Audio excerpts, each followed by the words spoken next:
بسم اللہ الرحمن الرحیم۔ میں اپنی پاکستانی قوم سے اور قوم میں سے بطور خاص تمام دور حاضر کی سیاسی جماعتوں کے جو انتہائی کام کرنے والے حضرات ہیں ان کے ساتھ مخاطب ہوں کہ ہر شخص کو اپنی جماعت کے ساتھ جو اس جماعت کے لیے کام کرتا ہے، جو کارکن کہلاتا ہے، اس جماعت کا بڑی محبت ہوتی ہے، پیار ہوتا ہے، اور وہ اپنی جماعت کو آگے لانے میں دن رات ایک کرتا ہے اور کوشش کرتا ہے۔ ہر کسی کو اپنی جماعت کے ساتھ ہی زیادہ پیار ہوتا ہے، لیکن ایسے موقع پر ایک انتہائی اہم اور خاص بات کی طرف میں تمام سیاسی کارکنان کی توجہ کو مبذول کروانا چاہوں گا کہ اگر جب سے پاکستان بنا ہے اس وقت سے لے کر اس وقت تک دیکھا گیا ہے کہ سیاسی کارکن اپنے سیاسی جذبات کے اندر آتے ہوئے جہاں اپنی جماعت کی باقی غلط باتوں کی سپورٹ کرتے ہیں، ان کو سپورٹ کرتے ہیں، وہاں اگر کسی جماعت کی بھی حکومت ہو اور اس کے دور حکومت میں دین اسلام کی خلاف ورزی کی جائے، شریعت مطہرہ کی مخالفت کی جائے، تو سیاسی کارکن بجائے شریعت اور دین اسلام کا ساتھ دینے کے اپنی جماعت کا ساتھ دیتے ہیں، اور اپنی جماعت کی اس غلط بات پر بھی ان کو سپورٹ کرتے ہیں۔ اس کی چند مثالیں میں پیش کیے دیتا ہوں۔ جس طرح گزشتہ جو حکومت تھی پاکستان مسلم لیگ نون کی، اس دور کے اندر جب ناموس رسالت یعنی جو ختم نبوت کا قانون تھا اس میں ترمیم کر دی گئی، قادیانی جو کہ غیر مسلم تھے اور پاکستان کی اسمبلی کا رکن بننے کے لیے اور ہر مسلمان کے لیے جو ختم نبوت پر ایمان لانا شرط تھا، وہ شرط ختم کر دی گئی۔ تو ایسے وقت کے اندر جب ملک سے تحریک شروع ہوئی، مختلف مکاتب فکر کے لوگوں نے اس بات کو غلط سمجھا اور پھر اس بات کو ختم کرنے کے لیے کام کرنا شروع کیا۔ تو ایسے موقع پر مسلم لیگ نون کے کارکنان کی ایک بڑی تعداد نے بجائے اس بات کو غلط سمجھنے کے، غلط ماننے کے اور اس بات کے خلاف کھڑا ہونے کے، اس بات کی بھی حمایت شروع کر دی اپنی جماعت کی۔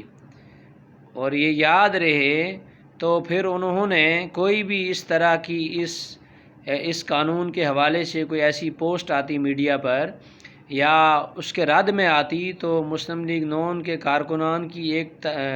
تعداد اس مذہبی پوسٹ کا رد کرتی اور اپنی جماعت کا دفاع کرتی، یعنی صراحتاً سر عام دین اسلام کی مخالفت میں اپنی جماعت کا ساتھ دیتی۔ اور اسی طرح اور بھی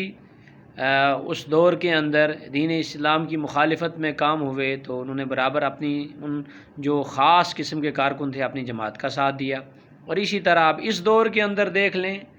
پی ٹی آئی کے جو خاص کارکنان ہیں، سب کو تو نہیں کہا جا سکتا، اسی طرح مسلم لیگ نون کے سب کارکنان کے لیے بھی نہیں بولا جا سکتا، لیکن جو خاص کارکنان ہیں جو زیادہ ایکٹیو ہوتے ہیں ان کو دیکھا گیا ہے کہ اس حکومت کے اندر بھی جب بھی اسلام مخالف کوئی کام ہوتا ہے، جس طرح کے اسی حکومت نے نبی کریم صلی اللہ علیہ وسلم کی ناموس رسالت کی گستاخ، پاک نبی صلی اللہ علیہ وسلم کی کنفرم گستاخ، تحقیق شدہ گستاخ، جس کے لیے سزائے موت کا حکم جاری ہو چکا تھا، اسے رہا کر دیا، اسے باہر بھیج دیا اپنی معیشت کو درست کرنے کے لیے۔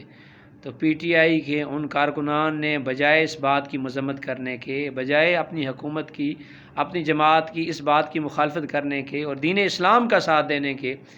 ان کی اس بات کو بھی دفاع کیا، اس کو سپورٹ کیا۔ اور اسی طرح آج کل یہ جو قادیانیت کے حوالے سے قانون بنایا جا رہا ہے ان کو سپورٹ کرنے کے لیے نبی پاک صلی اللہ علیہ وسلم کی ختم نبوت پہ ایک حملہ ہوا ہے،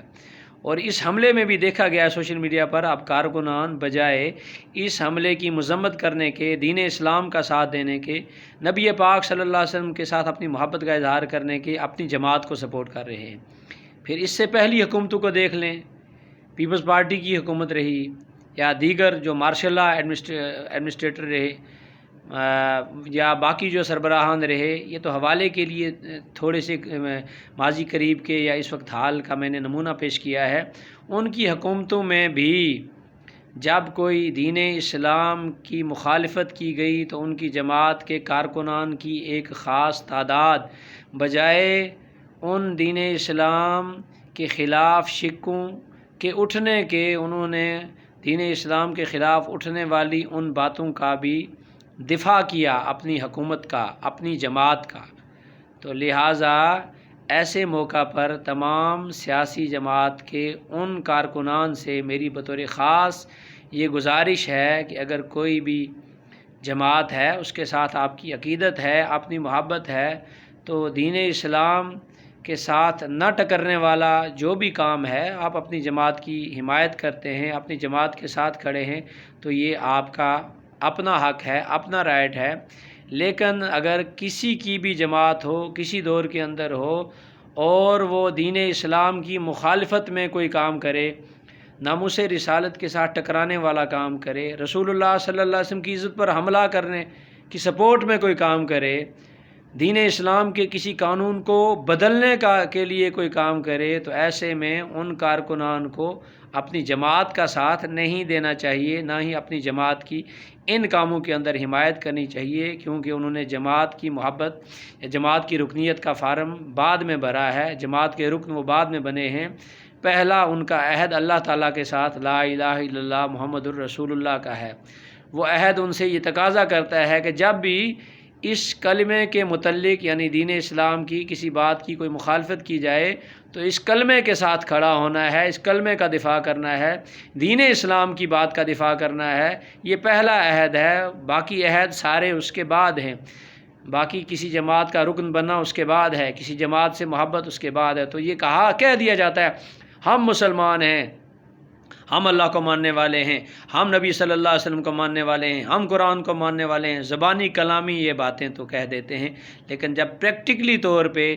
کرنے کا وقت آتا ہے، اس وقت بجائے پریکٹیکل کرنے کے اسلام کے حق میں وہ اپنی جماعت کی سپورٹ میں چلے جاتے ہیں۔ یہ یاد رہے، یہ اللہ تعالیٰ کے غضب کو دعوت دینا ہے۔ اور جو صوفیاء کرام نے بے ایمان ہو کر مرنے کے متعلق واقعات کو لکھا ہے یا دلائل کو لکھا ہے یا ایسی باتوں کو لے کر آئے ہیں، تو ان میں سے یہ بڑی خاص بات ہے کہ جو لوگ دین اسلام کی بجائے کفر کی حمایت کرتے رہے اور دین اسلام کی محبت کو پیچھے چھوڑ کر اور اسلام کی حمایت کی کوئی بات ہے اس کی سر عام مخالفت کر کے اپنے ذاتی مفادات کا دفاع کرتے رہے، ایسے لوگوں کی ایک بڑی تعداد کو بے ایمان ہو کر مرتے دیکھا گیا ہے۔ اور ایسے لوگوں پر کہ کفر میں مرنے کے امکانات بہت زیادہ ہوتے ہیں اگر ان کو اللہ تعالیٰ توبہ کی توفیق نہ دے۔ اس لیے ہر مسلمان کو چاہیے، چاہے وہ کسی بھی جماعت کا رکن ہے، اپنی جماعت کے جائز کاموں میں اپنی جماعت کی سپورٹ کرتا ہے تو کرتا رہے، لیکن جب کوئی بھی جماعت یا کوئی بھی حکومت دین اسلام کی مخالفت میں کوئی بل لے کر آئے، کوئی بھی کام کرے، کسی بھی کام کو شروع کرنے کی طرف لے کر جائے، تو اس جماعت کا جو بھی رکن ہے، اس حکومت کا جو بھی حمایتی ہے، تو اس کام میں اسے اپنی جماعت کی حمایت نہیں کرنی چاہیے، نہ ہی اس حکومت کی حمایت کرنی چاہیے، بلکہ اللہ رب العالمین کے دین اسلام کی حمایت کے اندر اسے کھڑا ہونا چاہیے۔ اگر وہ دین اسلام کو غالب کرنے کی حمایت یا اس کے لیے میدان میں نہیں آ سکتا تو کم از کم اپنے دل کے اندر تو اس بات کو اچھا جاننا چاہیے اور اس کام کو اچھا جاننا چاہیے، اور دین اسلام کی مخالفت کرنے والوں کی دل میں تو کم از کم مخالفت ضرور کرنی چاہیے۔ اللہ تعالی ہم سب کو دین اسلام کی عظمت کے ساتھ رہنے کی توفیق عطا فرمائے اور دین اسلام کی عظمت کا جھنڈا بلند کرنے کی توفیق عطا فرمائے۔ وما علینا الا البلاغ المبین۔